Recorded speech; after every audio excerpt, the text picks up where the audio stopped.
School board meeting is called to order. Would everyone please rise, if you're able, and stand for a moment of silence, followed by the Pledge of Allegiance.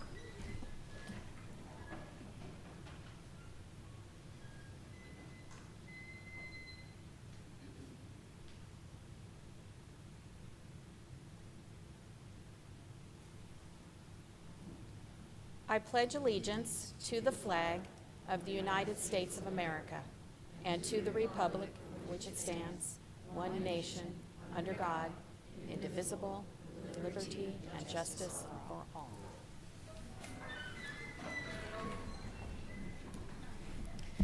Thank you. Mr. Hawkins, would you please call the roll? Chair Seberg, Here. Vice Chair Stevens, Here. Mrs. Williams, Here. Mr. Hollingsworth, Here. Ms. Brooks, Here. Mrs. Spall, Here. Ms. Brescia, Here. Mrs. Tabibi, Here. Ms. Eiling, Here.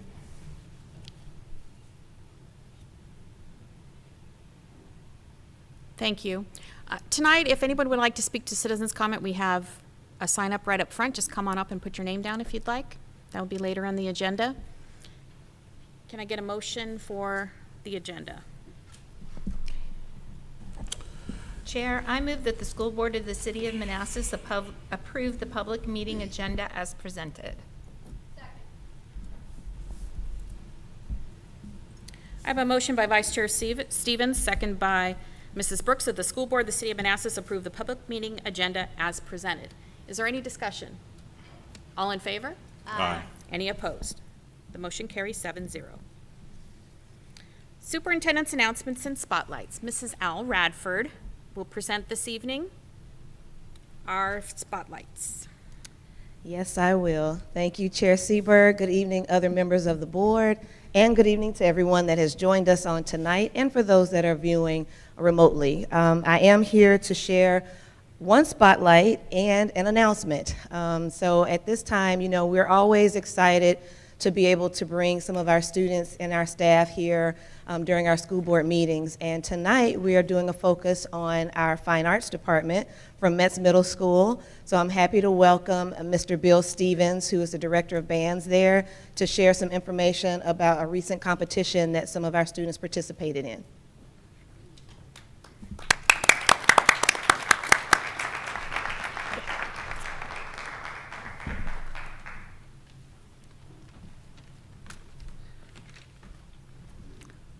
All right. Madam Chairwoman, members of the board, Dr. Newman, friends, family, my name is Bill Stevens, and I am one of two proud band directors at Metz Middle School. On Saturday, December 10th, 6 of our Metz performance band members auditioned and earned a chair in the prestigious District 9 All-District Honor Band. These students went above and beyond the expectations of normal class and took part in an audition that involved preparing and performing a musical etude, 2 major scales, 1 chromatic scale, and sight reading. And I'd like to formally recognize the following students for their accomplishments. So when I say your name, if you could please come on up here. First, we have Vivian Harrison, who is an 8th grader and received the chair of piccolo.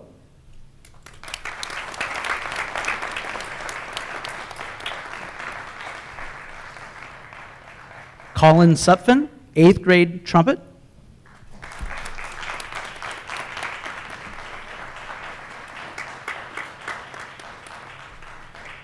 Rafael Sanchez, 8th grade trumpet.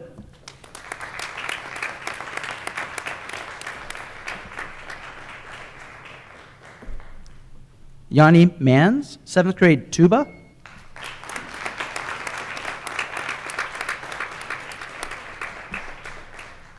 Lawrence Lodronio, 8th grade mallet percussion.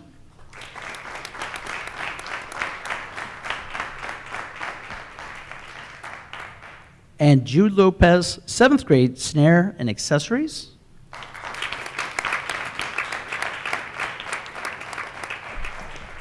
In addition, on February 3rd and 4th, these students will rehearse and perform with professionally recognized educator and conductor Brian Thomas. Their performance will take place on Saturday, February 4th, in the Gainesville High School Auditorium at 3 p.m. Admission is free, and all are welcome to attend. In addition, I would like to recognize my fellow co-band director, Ms. Jessica Green.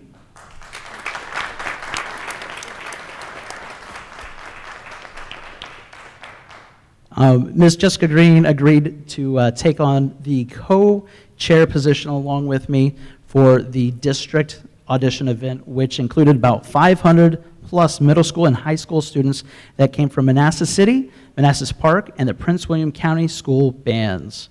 So I want to thank you for the opportunity to recognize our hardworking students and staff.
Thank you, Mr. Stevens. Thank you, Ms. Green. Congratulations to our students from METS. And I want to thank everybody for allowing us the opportunity to let our families take those pictures, because these are memories for them, and we want to allow for that time. So as I conclude tonight, we have an announcement to make regarding our division website. As you know, the school board is reviewing and discussing, has been over the last several months specifically, about the central office project. And for people who have had questions, you know, we've had presentations throughout the last several months, but in a concise way, we have it all together on our website on the school board page.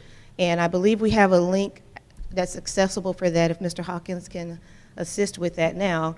But I wanted to let everybody know that if you have questions about what has happened, the discussions that have occurred, the website link is on the main page under our quick links, and it says that it's information regarding central office options. It takes you right here to this page. You can expand all there at the top, Mr. Hawkins. The button right up above that, and it'll bring out the whole page. But there is supporting documentation throughout, so that if anybody has any questions or wants to understand where we are in the process, at the end of the document or the page, there's also supporting documentation from some of the presentations that we've had. So we just wanted to let people know that the information is available on the website if they want to look at it in their leisure. That's it. Thank you, Mrs. Radford. You're welcome. Congratulations to all our band students, and I'd like to encourage all our citizens to take a look at this page and become familiar with it. We have been in talks with the city for the last 7 months, and all the information has been provided over a number of meetings. So this is a way that we can present it where it's accessible to everyone that would like to see. And are there any other comments from the board at this time? Mr. Hollingsworth? No, I just want to echo your sentiments. It's just another layer of us trying to be as transparent as possible and prevent any misinformation, so that we're all on one page and understand what we're advocating for. Thank you. Mrs. Spall? Yes, Chair. I just wanted to say that, you know, purchasing this building at 8700 Centerville, which is where we're located currently, would give us, you know, financial security now. We would know what our options were for the future. in terms of, budgeting, but also in terms of being able to plan for the best use of the additional space that we would acquire. And it honors our CIP, which is, a commitment to the public, and, it's definitely going to be able to increase learning space as well. Thank you. Anyone else? Mrs. Brescia.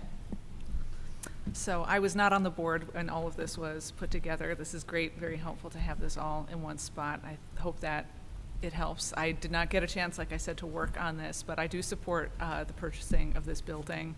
I think that we, the schools, provide valuable city services to all of our residents. And I would encourage anybody who is thinking about the trade-offs with this building to keep in mind that whatever we do to augment our educational offerings will benefit the city as a whole. And so it's not something, this is not something that takes away from anything. This is something that will, I think, add to the city as we're able to enhance our program offerings, especially for kids interested, who might require an alternative program, for example, or who are interested in CTE. So those are my 2 cents. Oh, I would also add, as we're turning into the Dean Project, which is absolutely a priority, that knowing the space that we have available before we turn into that Dean Project will make the Dean Project more successful. So it is not, I do not see this as taking this, if we do the building, then we're neglecting Dean. I think that having all of our assets on the table and having some certainty will help us navigate what we do going forward and make the Dean Project more efficient. Thank you for that. Okay, moving on to board committee reports. We don't have any committee reports tonight, but committees have been assigned and they're published on the website. Citizens' comments. At this time, we welcome citizens who wish to speak about the services, policies, and affairs of the City of Manassas Public Schools. Because we have an agenda we need to complete, we ask that the comments be limited to 3 minutes. We appreciate the time you have taken to be here.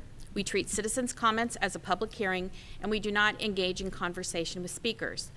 The lack of an immediate response to your comments should not be taken as a lack of interest or concern. Please be respectful when presenting your comments. And first up, we have Desiree Brock.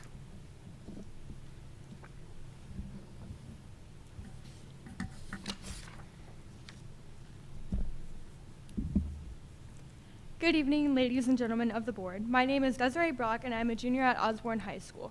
Tonight, I will be discussing the possible removal of core honors classes at Osborne. First, I would like to mention that I have completed both honors and AP courses throughout middle and high school, and have seen the pros and cons of each.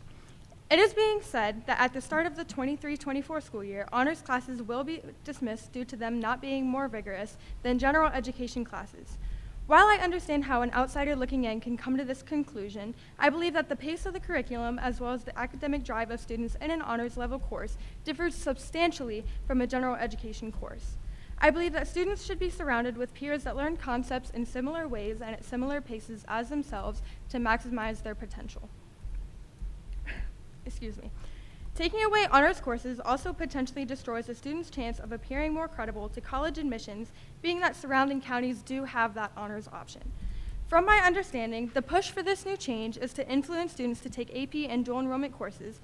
However, a student that is not ready for an AP or dual enrollment course but is too advanced for a general education course would end up suffering more in either of those than they would in a class that offers a happy medium for them to thrive in.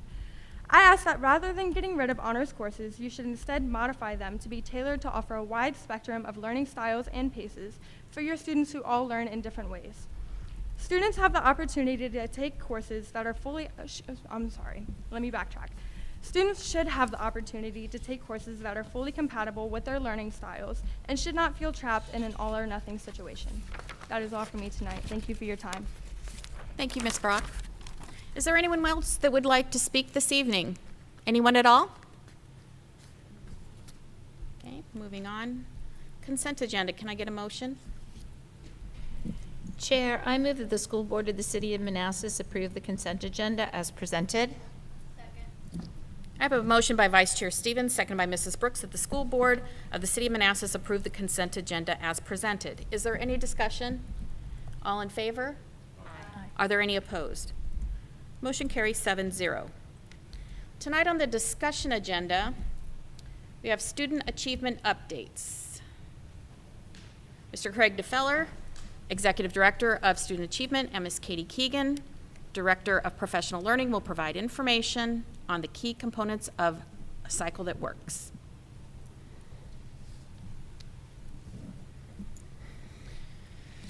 Good evening, Chair Seberg, Vice Chair Stevens, school board members, and Dr. Newman.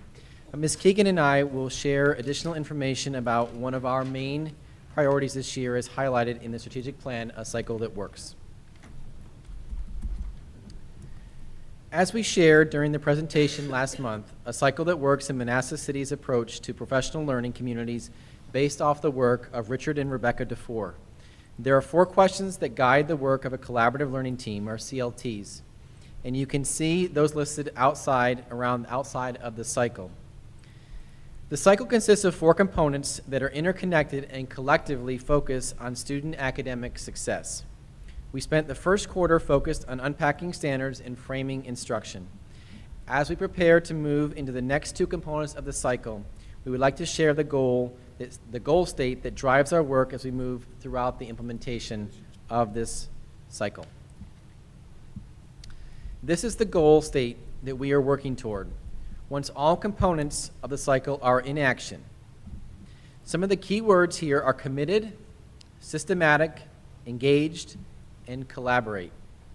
I'm happy to share that this has already come into life in teams throughout our division. Teachers are consistently engaging in meaningful dialogues that focus on improving student learning and increasing student achievement. There have been several supports put in place during the first semester to help teams achieve this goal.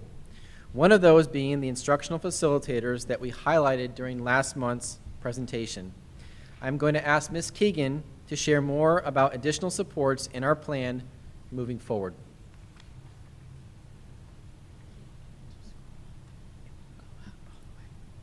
Good evening, Chair Seberg, Vice Chair Stevens, school board members, and Dr. Newman.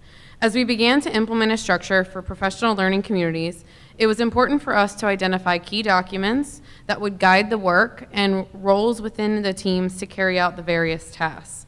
At the heart of the work of professional learning communities are the state standards as listed in the curriculum framework from the Virginia Department of Education. Those standards are outlined in division-created student learning maps or pacing guides. They're also known as SLMs. Standards drive the instructional planning for all teams that is recorded in a common lesson planning template. The lesson plan template incorporates components that are research and evidence-based to make a high impact on student learning. When all the components of the lesson planning process are completed, the pieces of the puzzle fit together for a meaningful learning experience that meets the needs of all learners. In order to accomplish the tasks associated with collaborative lesson planning, we utilize 6 roles within teams that are interdependent on one another. I'm going to briefly highlight the responsibilities of each role. The navigator steers the discussion of the team around student academic success with strong guiding questions and plots the work that the team will do together to ensure that the goals that they set will be achieved. The historian reviews approved resources and previously used learning activities to lead the team in determining which activities are best aligned to the standards while meeting the needs of their students. The recorder captures and summarizes the thoughts of the group during the meeting and then captures the next steps for the team. The expounder initiates the discussion around standards by looking closely at the verbs, nouns, and key phrases so that teams can identify levels of learning and learning goals. Those learning goals drive the planning for the rest of the process. The assessment guru leads the team in developing and revising common assessments based on feedback received by all members. They ensure assessments are aligned to standards and directly connect to the learning goals. The opportunity agent creates the bridge that offers students access to content. They identify academic language that students need to access the material and provide scaffolds and supports that promote an inclusive learning environment. The role of the opportunity agent is critical due to the high percentage of students that have English as a second language. We are committed to supporting all educators and equipping themselves with tools and strategies to support the needs of all learners. Given that focus, we recently released a new module through Elevation focused on developing academic language with meaningful messages. Elevation is a resource used throughout the division that organizes student data, shares research-based strategies, and supports teachers in effectively differentiating instruction for their students. The module is directly connected to the work that teams are already doing within their CLTs and the role of the opportunity agent. The module is broken up into 3 components: learn, teach, and reflect. The majority of the module is focused on the teaching component, where teachers will incorporate 3 key strategies into their lessons throughout the 3rd quarter. We have shared information previously regarding the first component of the rollout, focused on unpacking standards and framing instruction. As we discussed last month, we are preparing to move into the second phase of implementation, focused on common formative assessments and data-driven conversations. Training on these components of the cycle will take place on January 30th. The training will focus on 3 key questions that will ultimately enhance the work that is already being done within CLT meetings. Why are these components critical to the overall cycle? What might they look like in action? And how do they connect to the work that teams are already doing? Planning around training and implementing a cycle that works took place throughout the 21-22 school year and has evolved this year as we continually gather feedback from all stakeholders. We have adjusted implementation timelines, developed additional supports, and made other revisions as necessary along the way. Planning for kicking off the second phase of implementation is well underway, with subcommittees of the Guiding Coalition completing various tasks collaboratively.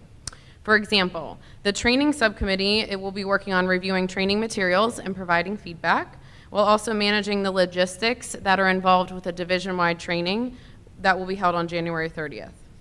The communication subcommittee will provide previews of the upcoming training to staff in advance of the workshop on January 30th and develop a communication plan that will be implemented throughout the second semester. The support subcommittee reviews all the supports that have already been developed for the workshop and will provide feedback. They will also identify any other additional supports that may be needed for teachers, instructional facilitators, and administrators.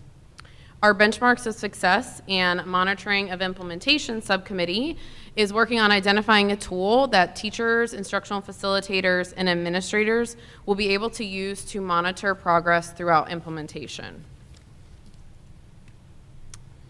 A big part of this planning process has been sharing key components of the training with various groups to gather feedback prior to January 30th. The instructional facilitators and I have met with members of the central office instructional team and the Guiding Coalition to present process documents for the next 2 components of the cycle. We gather feedback and made revisions to both of those documents after each meeting. Administrators will receive a preview of the workshop during their scheduled meetings this month. As we move into the next phase of implementation, we look at the process as a cycle within a cycle. We will train staff, they will implement with guidance and support, we will reflect on the progress and gather feedback, identify needs, and then provide additional training as needed. This cycle will continue until we achieve the goal state shared earlier in all schools throughout the division. As Rick DeFore states, collaborative cultures, which by definition have close relationships, are indeed powerful, but unless they are focused on the right things, they can end up being powerfully wrong. As a division, we are committed to focusing on what is most important, and that is our students. In order for us to ensure academic success, we are committed to engaging in the actions of this cycle each and every day. Thank you for your time, and we are happy to answer any questions that you may have. Questions from the board? Mrs. Stevens? I was going to see if anybody else wanted to go first. So thank you, Ms. Keegan and Mr. Gefeller. If we can go back to, I believe it's slide 2, because sometimes we use terminology that in the world of education is common knowledge, but in the greater world, it's very foreign. So the first thing I wanted to ask about common formative assessments. Can you explain what those are and what that means? So common formative assessments are assessments that an entire team would give to students, so it's common across a team or a content area. And formative just means it is meant to inform their instruction. So they'll take that assessment as a team or a content area. They will then analyze that data, be able to have conversations across classrooms and make decisions about what the next steps are so that make sure that all of our students are moving forward. So when we talk about formative assessments, those can look, what different ways can they look in the classroom? So they can look at a variety of ways. When you think about assessment, you can have a traditional multiple choice. You can have rubrics. You can have checklists. You can have anecdotal. You can have teachers sitting next to students, talking with them in conversations and dialogue, using certain sentence stems or prompts. So it really is a variety, open-ended questions. There's a variety of ways you can assess it. So when we're talking about assessing, we're not talking about just what people think of in terms of tests, multiple choice questions. Okay, and then as we talk about assessing our students and those formative assessments to see what they've learned, I would assume that with our assessments, each assessment may measure a number of different things. Would that be correct? That is correct. So when we're talking about assessment, and that's what our focus will be in the upcoming January 30th training. So when we're talking about assessments, the teams will be deciding and defining what they're looking to assess. It could be one skill, it could be multiple skills, it could be one concept, multiple concepts, really depending on what it is most important that they want to find out and learn of where their students are in terms of their learning progression of a particular content or standard. So as we move forward, and there may not be an answer to this yet, I understand the common formative assessments are all of a content area or a grade level subject matter in one school. Are we at any time, or have we had discussions where we're talking about taking those common and formative assessments and having the same one, let's say, for all of our elementary or all of our intermediate, or are we kind of keeping them, I don't want to say isolated because isolated isn't the correct term, but keeping them unique to each building?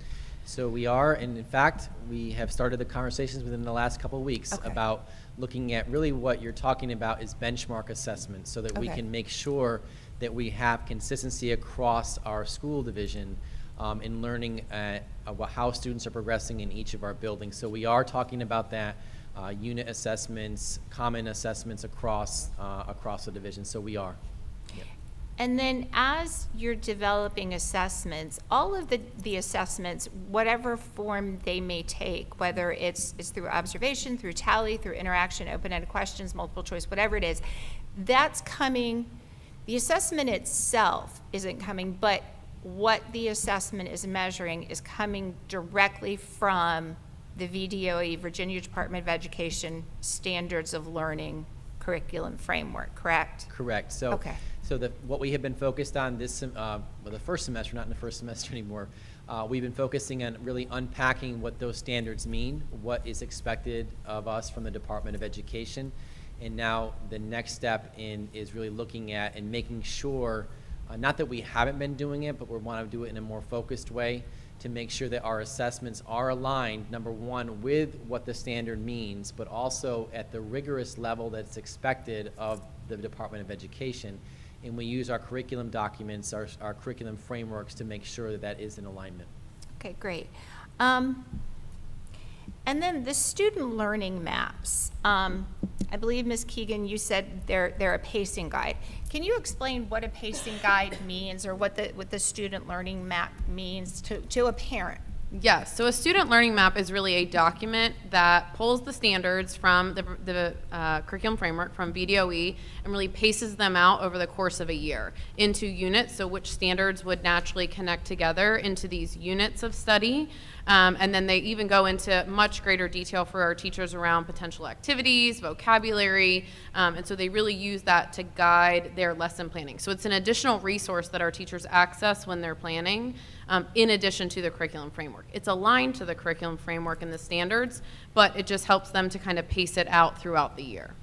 And those are going to be common across grade levels, across buildings, across content Yes, areas. those are common, yes, Okay, correct. so those, we will have the same student learning maps at Dean as we have at Hayden, as we have at, okay. Yes. All right.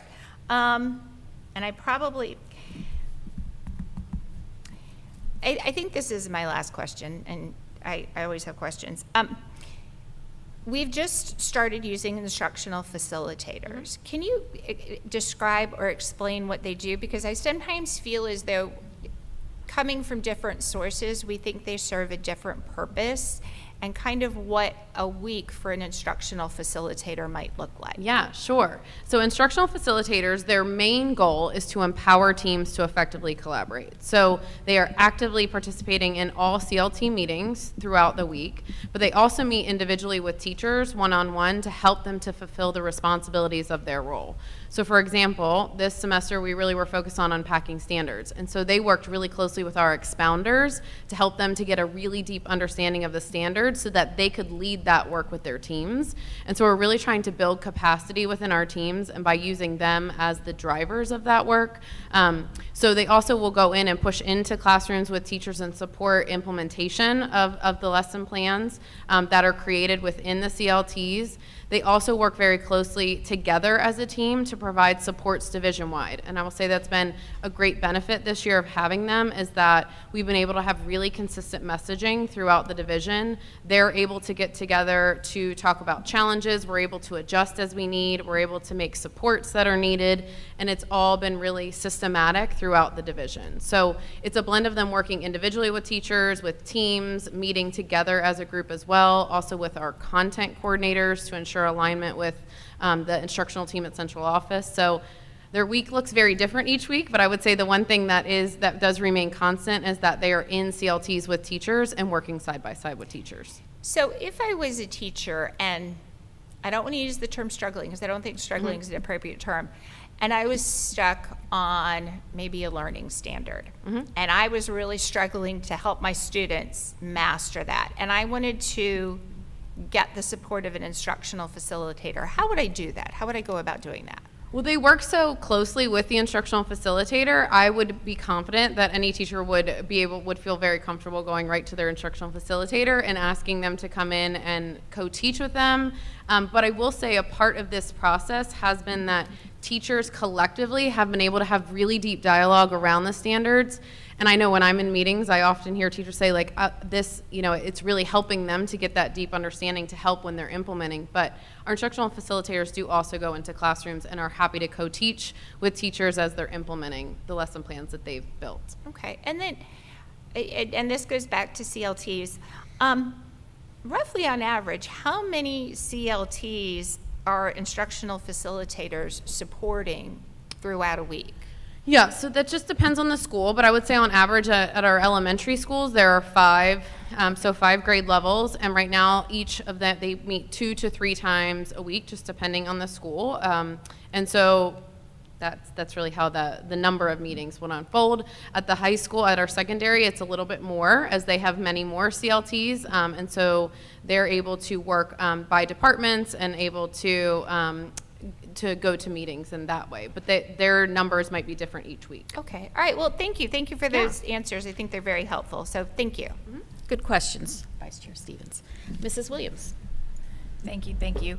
I just wanted to point out, as I did last time, I really appreciate these updates at every meeting. I think it's very helpful for us to really gain more knowledge and understanding as this process goes along.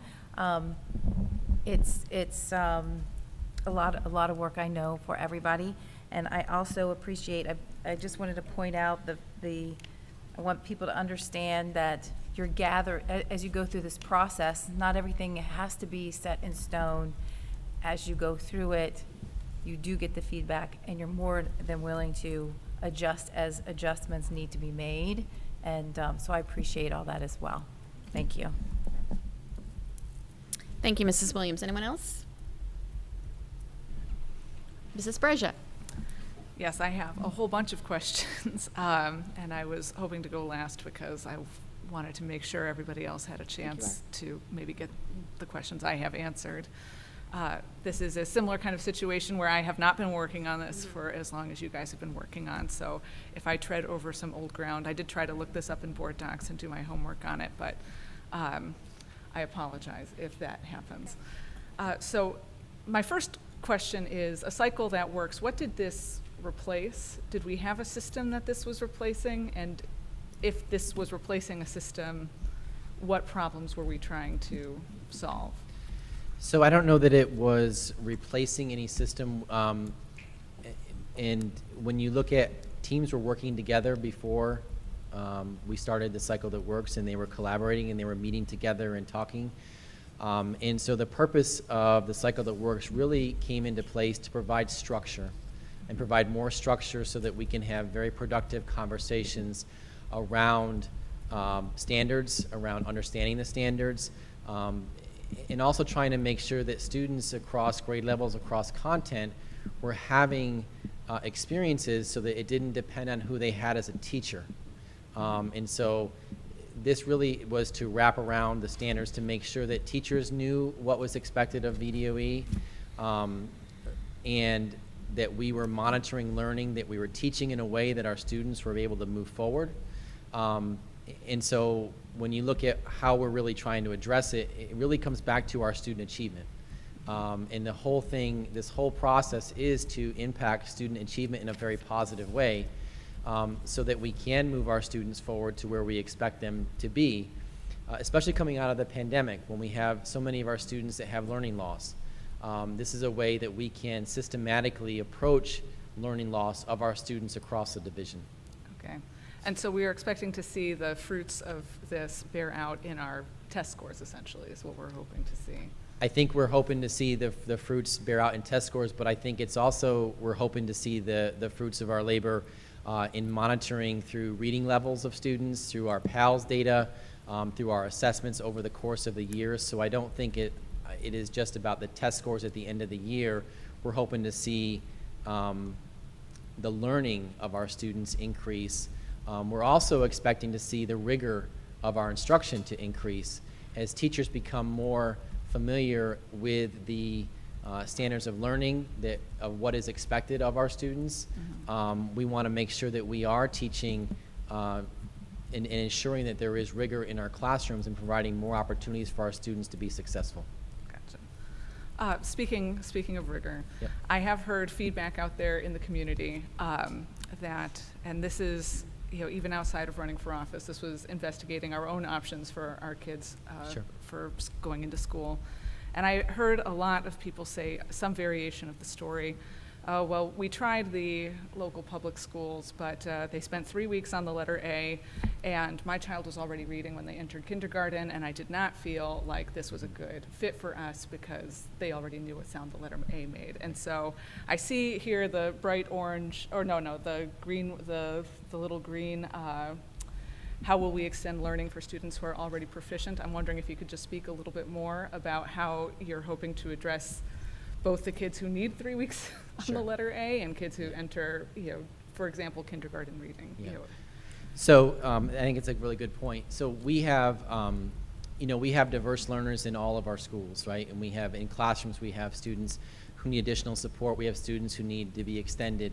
And so this structure of a Cycle That Works provides that opportunity in a very structured way for our teachers to come around a set of standards and talk about that instructional delivery.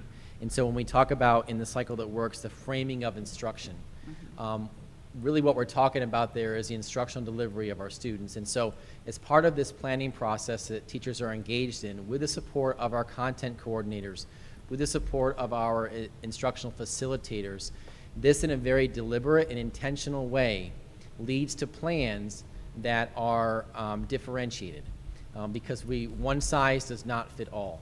And so through this cycle that works, that is exactly what we're doing. We're planning for intentionally students who need more time, but also students who need more challenge, because we want to make sure, again, that all of our students' needs are met. It's not a one-size-all approach, and this cycle is what is our response to, in a very deliberate and intentional way, to make that happen.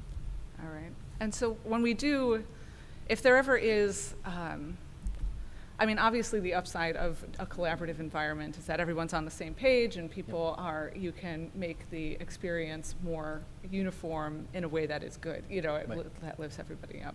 But I can also see something happening here. I have heard some feedback from teachers who feel that they are not able to pace themselves, their classrooms, the way that they would like to be pacing them, because they feel compelled by the student learning map, or, you know, by whatever the collaborative process is, to move ahead, even though they don't feel like they have gotten enough out of a unit. So how are we planning for that? How are we handling that? We are planning for that. So as part of this supports that we have in place for the cycle that works is the implementation of protocols, right? And so it's important to us that through this process that every teacher around the table around a CLT meeting has a voice, and to be able to have and voice those opinions and be able to problem solve how we can move forward.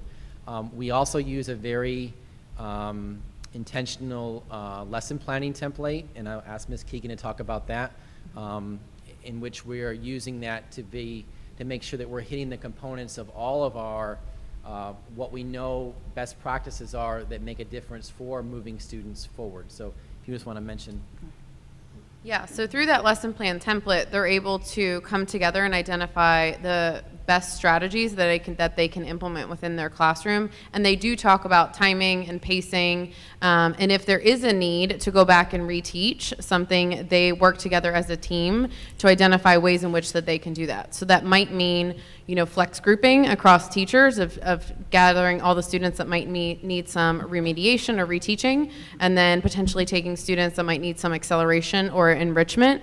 And so that is definitely a part of the cycle that we look forward to getting deeper into as we continue to move throughout. But that common lesson planning template enables teachers to really talk about what are those learning activities that are going to help us to intentionally teach these standards in an engaging way, and then assess learning throughout the way, so that if we need to go back and reteach or enrich, we have the opportunity to do that. But pacing is a part of the conversation throughout the cycle. Okay. Yeah. And I think I only have one more question. I know I'm giving you guys a lot right now, and this is partially just the new school board member learning curve. Sure. I do not mean this to be like, you know, I'm putting you on any sort of special grilling, like I have it out for you or anything like that. I just am trying to fill in my own blanks. So I want to go back to slide 4 with navigator, historian, recorder, expounder, assessment guru, opportunity agent. I understood navigator, historian, recorder, but I did not fully. I'm going to ask you to go a little bit slower on expounder, assessment guru, and an opportunity agent. Absolutely. So the expounder is really the person that initiates the discussion around the standard.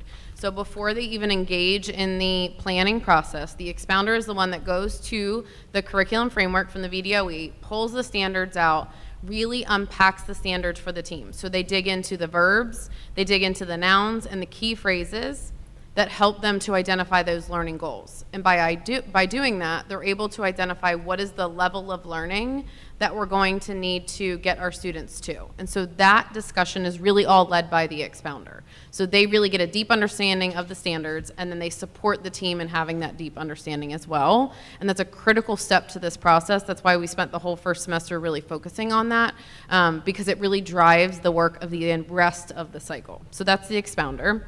The assessment guru really leads the team in developing and revising those common assessments that Mr. Gefeller was just talking about. And the key part I would say here is the creation and the revision of assessments. So a big part that we're going to be getting into in the next phase of the cycle is all team members really completing the assessment and giving feedback so that it is a collaborative process. And so the assessment guru really leads that work and also ensures that it is directly connected to the standards. And then the opportunity agent is really the person that's going to really identify all the needs of our learners. And so they focus on, what scaffolds or supports might be needed for our ESOL students or our special education students. And so they identify the language objectives, what are going to be the key language uses, what visuals might be needed. And so that's really what they contribute to the puzzle. Gotcha. Yeah. And these are all teachers? There's a teacher who, okay. Yes, so they're all teachers within the team. So every member of the team has a role. So they all come to the meetings with their part of the puzzle, per se, ready to fit together. I see. Yeah. Okay, that was a piece I was missing. Yes. So the way you guys have rolled out, turns out I have one more question. I'm sorry, everybody. Slide 6, the cycle that works, rollout. It goes into it goes to the 23-24 first semester. And when we're done with the rollout, are we supposed to be just cycling every week, every day? Right now we're rolling this out in terms of our specialized trainings and getting everybody to know what their different roles are and stuff like that. But this is something that what does the 25, 26, 26, 27, what does that horizon look like? So that horizon will be providing training around going deeper into these things, but also to any of our new teachers that are coming to joining the family from other places. We'll be providing that training, but our goal is that this becomes a self-sustaining cycle. And so when we look at the timeline of which we put together, we got a lot of feedback from multiple stakeholders last year. And one of the things that we heard is that we wanted to go slow so that we can have a sustainable initiative.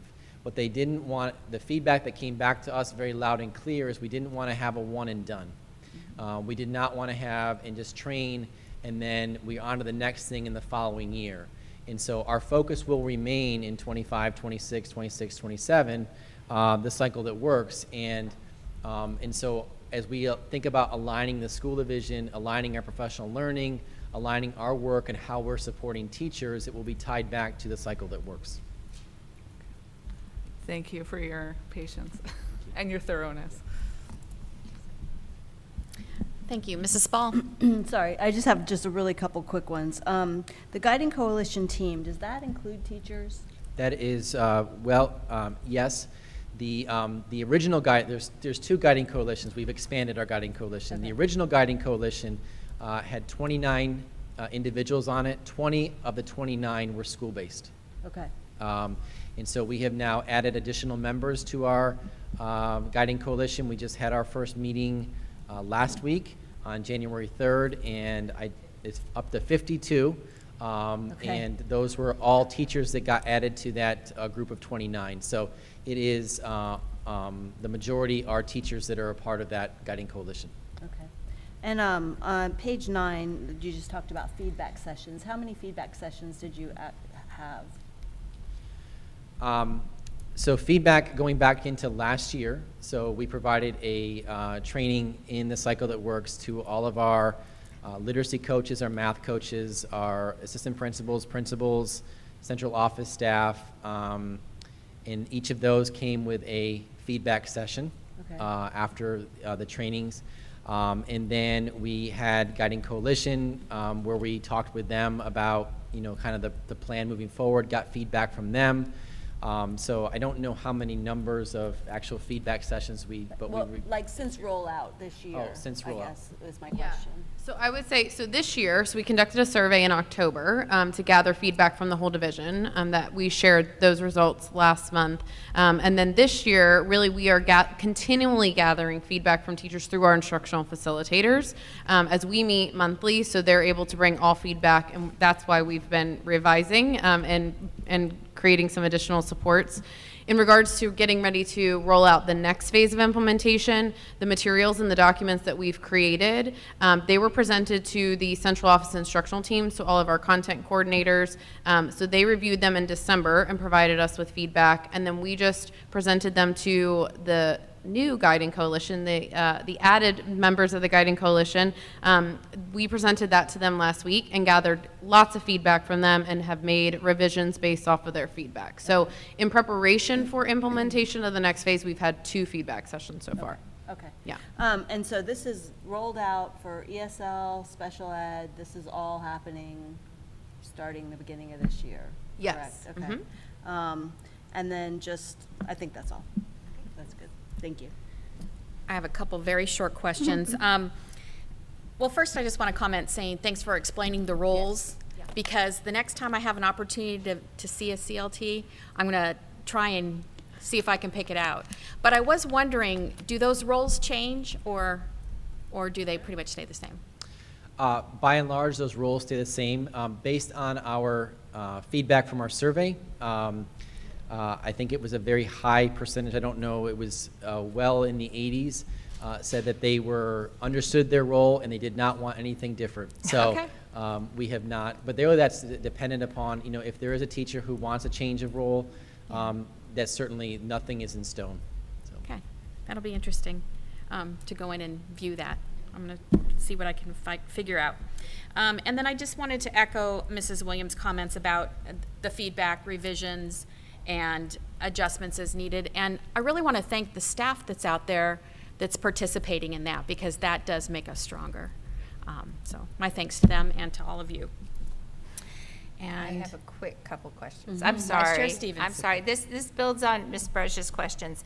So as we go into like the 24-25 school year, although we'll have the cycle that works fully implemented and hopefully working well, will we continually evaluate it for efficacy to ensure that it's still working? And is that part of our strategic plan? Yeah, it is part of our strategic plan. We'll have the data, our student achievement data that we'll be monitoring, but also Dr. Casada she will be doing program evaluations. She's already doing a program evaluation on the implementation of a cycle that works, and we'll come back to the board and share the outcomes of that. But this is something that we will continually to evaluate because we ultimately want to make sure it's making a difference. Its intended purpose is to make a difference, a positive impact on student achievement. And so we want to make sure that all the things that we're doing with this are actually having the outcomes are what we intend them to have. So, yes. And then this is kind of an off-the-wall sort of question. We talk so much about the standards of learning, and they guide so many of our conversations, but I feel like oftentimes to our families, it's a very foreign thing. And if you go to the VDOE website, wading into the standards of learning gets you in some very deep water and can take you down, many different rabbit holes. Do you know if there's any kind of resource for parents to check out that can kind of give them a primer on what the standards of learning are and how they impact or drive instruction? I would have to get back to you on that question. I'm not, I'd have to look and see what resources there are that explains the standards of learning, for example, on the VDU website. I'm just not, I'll get back to you on that. Okay, it was just a question that was out there because we talked so much about it and it's such a driving force. And I just wish all our parents had the opportunity to find out, learn more about what the standards of learning are and how they really do guide everything we do. So thank you. We appreciate answering all the questions and the time you've taken. Thank you. Thank you both. Next up on our agenda is personnel. Ms. Billy K. Wingfield, Executive Director of Human Resources, will provide an update on recruitment.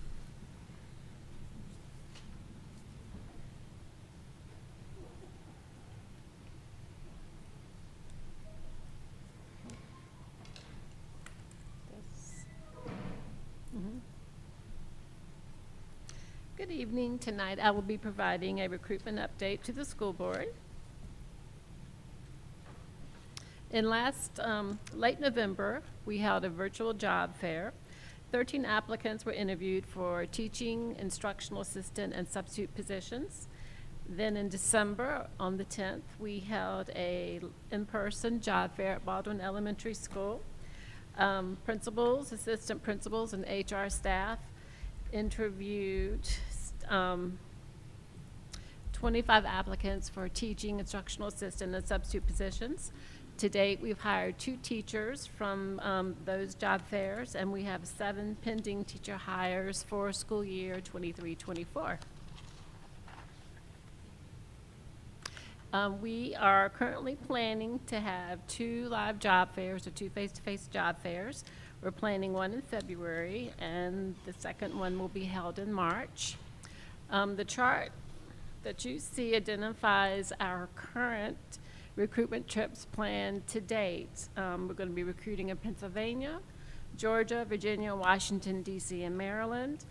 This afternoon, we added the 3rd annual Maryland HBCU teacher recruitment, which includes Coppin State, Bowie State, and Morgan State, and we'll continue to add other recruitment trips as appropriate. Are there any questions? Any questions? I've seen job announcements, I mean, just highlighting Manassas City Public Schools over the last 2 or 3 months everywhere. So you guys are doing a good job about getting the word out. Indeed, job, I don't know all the names of the places, but I've definitely seen a lot of effort. So thank you. Thank you. You have a question? I do have a question. Not as many as Mr. Gefeller had to put up with. So going back to the job fairs that we had in November and December, 13 applicants interviewed, 25 applicants interviewed.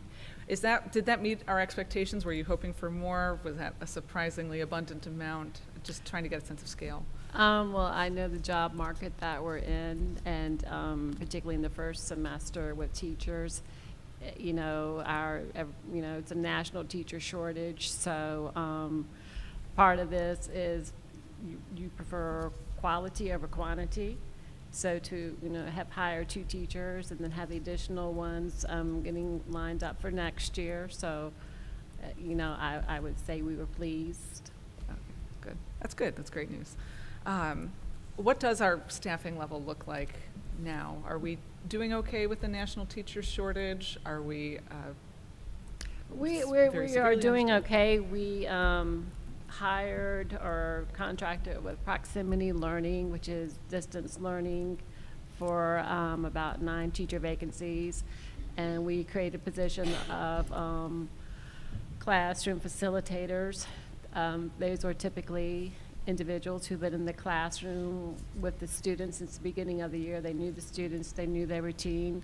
They were either substitutes or instructional assistants that knew the students, knew the school, knew the curriculum and the classroom procedures. So the students and the families were familiar with those individuals, so they just stayed in the classroom. They were promoted to the position of the classroom facilitator, and partnering and working with the proximity teachers, which operate, like distance learning.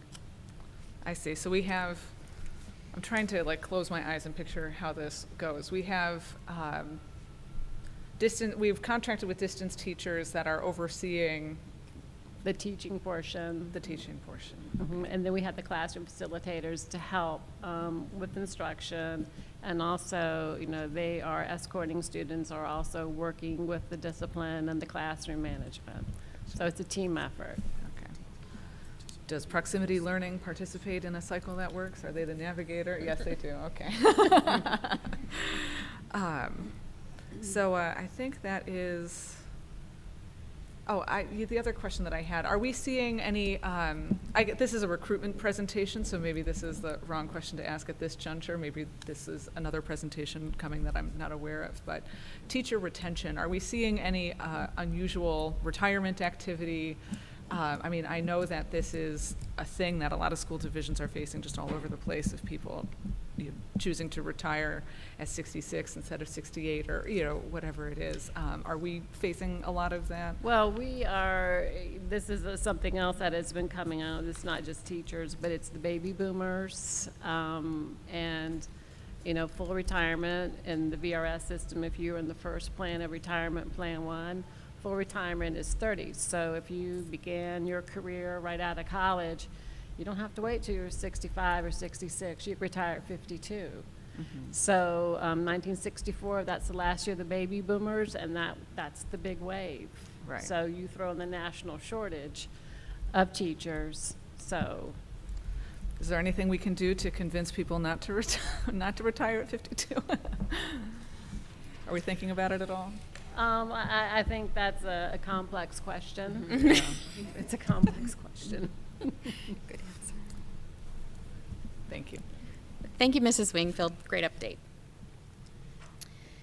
Okay, next up is board member comments, and I'd like to start with our student representatives to the school board. Happy New Year to Mr. Beepy. Happy New Year's. Good evening to everyone who's joined us for this meeting today. I'd first like to say congratulations to all the band students who were recognized during the spotlights this evening. I would also like to say thank you to the citizens' comments that we heard this meeting through our OHS student. It's always nice to hear our fellow students speak on issues that they find important. I would also like to say continue to support our students at all of their activities, including a lot of the sports going on at all of our schools.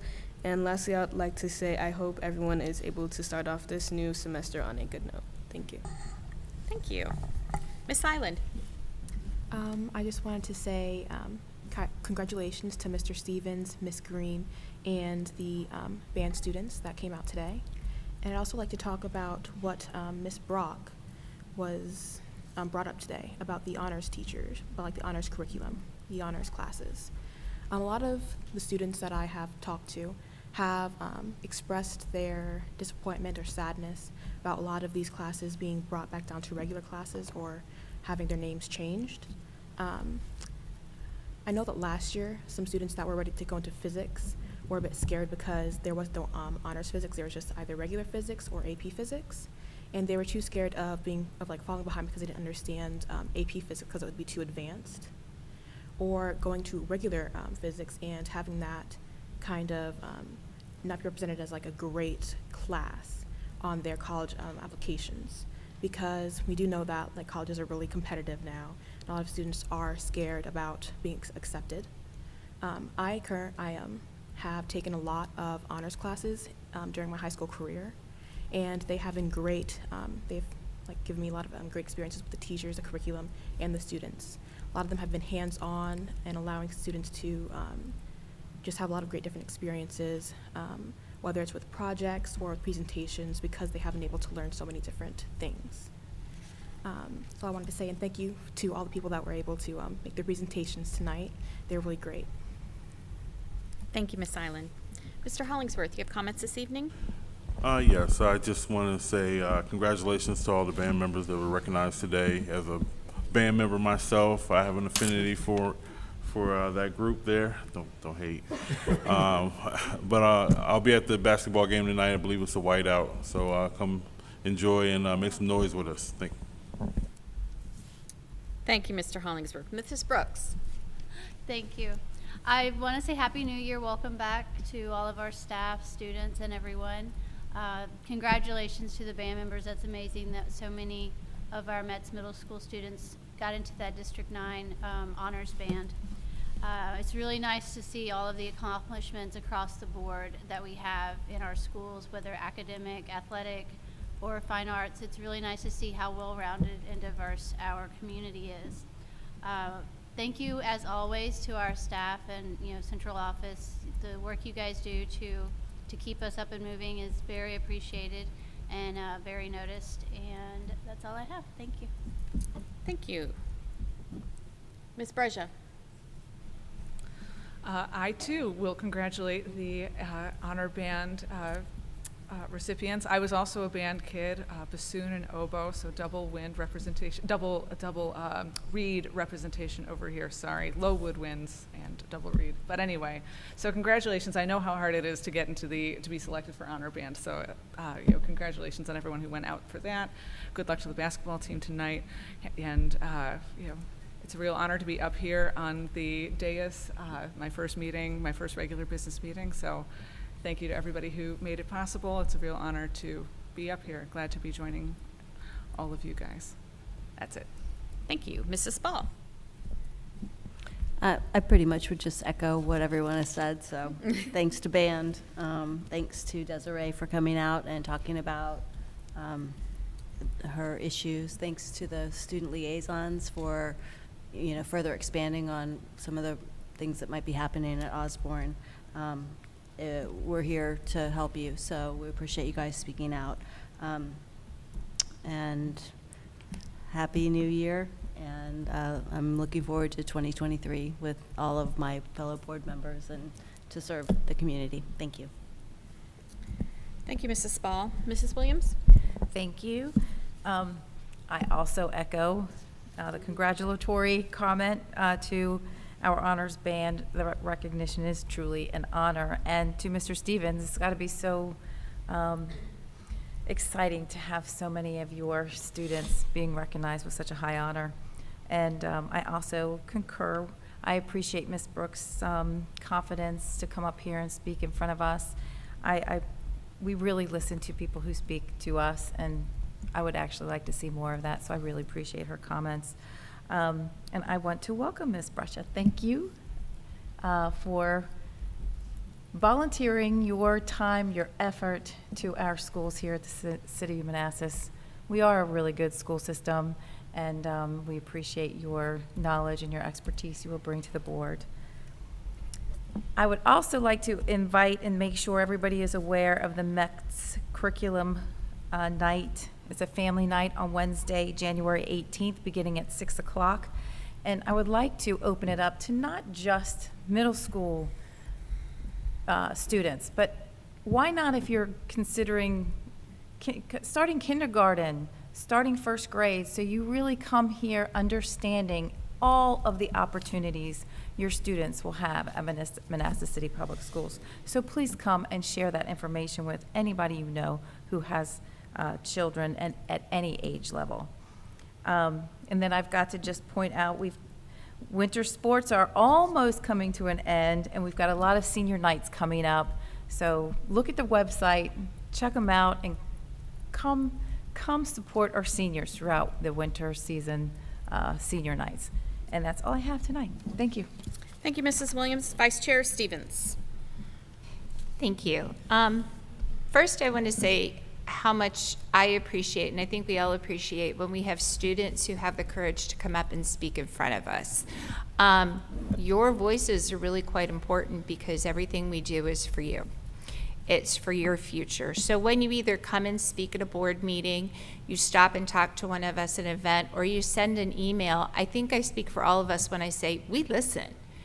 You have some really strong words that you can share with us and perspectives that only you have. They're perspectives we as board members don't have. They're perspectives your teachers don't have. So please share. Please come speak before the school board. I think we are all so appreciative of what you have to say and of our student representatives. You speak to so much. You speak to what we do and who we are. School year is halfway over. We're in the second semester. We're at the home drive. Unfortunately, we're getting ready for taking SOL tests, but the future is in sight. The end of the year is coming sooner than you think. It's just in May. So we're almost there. And finally, I just wanted to take a minute to talk in light of some recent events that have happened in Virginia. Appreciate your teachers. Appreciate the teachers and all they do every day and the sacrifices they make when they come into work in the morning. I have a friend who's a teacher who was touched by what happened in Virginia, and she couldn't come to work yesterday because she was still so upset because it had touched her very personally. And so when our teachers walk in the building every morning, they walk in the building with a smile on their faces, even though they may not know exactly what's in store for the day. And they're always there to greet every single child with a smile. And sometimes when the kids need it, even a hug. So take a minute to appreciate the things all your kids' teachers do and the effort they make and the time they put in, even with a cycle that works. It takes effort, it takes time, and it takes commitment. And that's something I think we all appreciate and we all really need to remember. Grant them some grace, grant them some peace. So thank you. Thank you, Mrs. Stevens. And I will wrap up this evening's comments by saying that band directors have a special place in my heart, so do band kids. So congratulations to our Mets Honor Band students. I want to remind everyone to please take a look at our school board page, Options for Central Office. It's located on mcpsva.org under Quick Links to be more informed about what is presented to us and what we've asked City Council to do.